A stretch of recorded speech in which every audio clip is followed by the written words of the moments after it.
Hello everyone. I want to share good news from ICOC Tacloban. So, I made my decision. I want to be baptized before my brother ever goes to Cebu. Are you excited, everyone? Yes.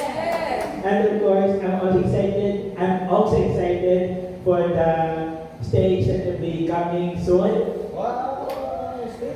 Hope Daddy and George will work on it. So good luck to you, Daddy. And you also make the stage and make it even better. And also, I'm so excited for my brother. Later on, we'll be having a surprise.